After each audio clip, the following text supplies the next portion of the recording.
अस्सलाम वालेकुम। तो कैसे हैं आप लोग सब। ये व्लॉग एक नॉर्मल सुबह का है जहाँ पे मैं नाश्ता और टिफ़िन प्रिपेयर कर रही हूँ।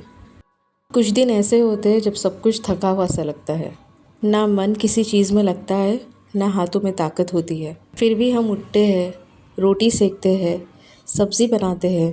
कभी कभी लगता है बस और नहीं। दिल टूट जाता है किसी बात से या खुद के एक्सपेक्टेशन से। कुछ सपने पूरे नहीं होते, कुछ रिश्ते संभालते संभालते हम खुद ही बिखर जाते हैं। पर फिर भी सुबह होती है, हम उठते हैं, बच्चों का टिफ़िन तैयार करते हैं, नाश्ता बनाते हैं, किचन का शेल्फ साफ़ करते हैं, चाय चढ़ाते हैं और अंदर ही अंदर ये दुआ करते हैं कि या अल्लाह आज का दिन हल्का ही सही पर थोड़ा बरकत वाला हो। किसी और के लिए छोटी सी बात हो सकती है, सब्ज़ी बनाना, रोटी बनाना, पर एक औरत के लिए ये सिग्नल होता है कि मैं फिर से ट्राई कर रही हूँ। ज़िंदगी को, रूटीन को, खुशी को फिर से इनवाइट कर रही हूँ अपने किचन में, अपने किचन के एक रोशनी भरे कोने में। जब दिल टूट जाता है किसी बात से या किसी की बात से, तब हमें एक चीज़ सोचना चाहिए कि इसका सॉल्यूशन क्या है। क्या ऐसे ही रोते बैठना या उदास बैठने से कुछ होगा? तो इसके लिए मैं एक बात कहना चाहती हूँ। तो बताइए, ये दिल किसने बनाया है? ये अल्लाह सुब्हानहू व तआला ने दिल बनाया है। तो इसे टूटने से बचाने का तरीका क्या है? तरीका है कि इसे अपने मेकर से कनेक्ट कीजिए, यानी कि अल्लाह ताला से अपने दिल को जोड़िए। कि बनाने वाला अपनी चीज़ नहीं तोड़ता। अल्लाह ताला ने इसे बनाया है, इसमें धड़कन दी है, इसमें जान दी है, तो इसे क्यों तोड़ेंगे? और अगर आप इस दिल को किसी और के हवाले करेंगे तो फिर तो वो इससे खेल सकता है, इसकी धड़कनें भी कंट्रोल कर सकता है, इसे तोड़ सकता है। इसलिए इसका तरीका यही है कि अपने दिल को अपने अल्लाह से कनेक्ट कर दीजिए, जोड़ दीजिए। कैसे करेंगे? ज़िक्र करके, अल्लाह को याद करके, कुरान पढ़ के, दुआ करके, नमाज़ पढ़ के, अल्लाह के 100 नामों को दिल से बार बार पुकार के इस दिल को आप वापस जोड़ सकते हैं। मान लीजिए, इससे आपको हिम्मत भी मिलेगी। एक हदीस भी है कि अल्लाह ताला उस इंसान के साथ होते हैं जिसका दिल टूट जाता है, और जब वो टूटा हुआ दिल लेके अल्लाह से दुआ मांगता है तो फ़रिश्ते आमीन कहते हैं। पर शर्त यह है कि आपको किसी के लिए बुरा नहीं मांगना है, अपने लिए मांगना है कि अल्लाह ताला आपके टूटे हुए दिल को जोड़ दे, आपको सब्र दे, आपको अपने साए में ले, आपको हिदायत दे।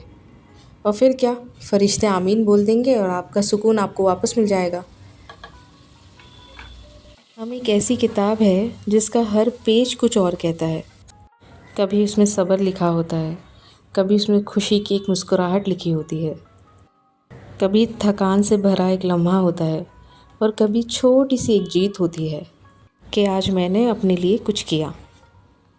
और अगर कोई पूछ ले कि ये कैसे कर लेती हूँ, तो जवाब एक मुस्कान में छुपा होता है कि क्या करें, करना पड़ता है। और मैं कहूँगी कि अगर आज तुम फिर से उठकर नाश्ता बना रही हो, किसी पौधे में पानी डाल रही हो, थोड़ी सी भी लाइफ में रंग भरने की कोशिश कर रही हो, तो तुम हार नहीं रही हो, जीत रही हो, रोज़ थोड़ा थोड़ा। और अपनी खुशियों की ज़िम्मेदारी तुम्हारी अपनी है कि तुम किस तरीके से खुश रहना चाहती हो। तुम एक मुसलमान हो, एक इंडिविजुअल हो, तुम्हें भी अपने बारे में जानकारी होनी चाहिए। अपनी खुशियों की ज़िम्मेदारी तुमको खुद को लेनी चाहिए। हम अक्सर बीवी बन के, माँ बन के अपनी इंडिविजुअलिटी भूल जाते हैं। आप ये भूल जाते हैं कि आपकी इंडिविजुअलिटी देख के आपको शादी करके लाया गया था ना। तो अपनी इंडिविजुअलिटी को मेंटेन रखिए, अपनी खुशियों को मेंटेन रखिए। और कभी दिल उदास होकर बैठ जाए तो अल्लाह को याद कीजिए, ज़िक्र कीजिए, और सबसे पहले इस्तिग़फ़ार कीजिए, क्योंकि इस्तिग़फ़ार करने से सारे गुनाह धुल जाते हैं, दिल पाक हो जाता है। और जब दिल पाक होता है तो हम उसे दोबारा खुशियों से भर सकते हैं। तो one of the most important cure for the heart is इस्तिग़फ़ार। इस्तिग़फ़ार से शुरू कीजिए, फिर अल्लाह का ज़िक्र कीजिए। देखिए आप थोड़े ही वक्त में कितना बेहतर महसूस करेंगे, सारे काम आसान लगेंगे, दिल खुश रहेगा।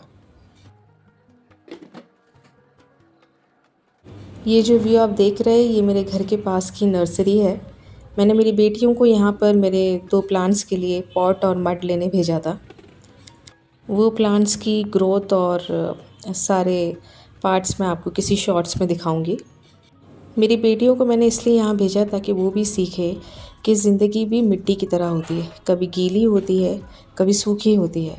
पर अगर हमारे अंदर जज्बा हो तो हम इसमें बीज डाल के, दोबारा इसमें पानी डाल के, प्यार दे के इसमें एक नया पौधा उगा सकते हैं। तो ठीक है, मिलते हैं अगले व्लॉग में। तब तक के लिए अपना ख्याल रखना। खुदा हाफिज़।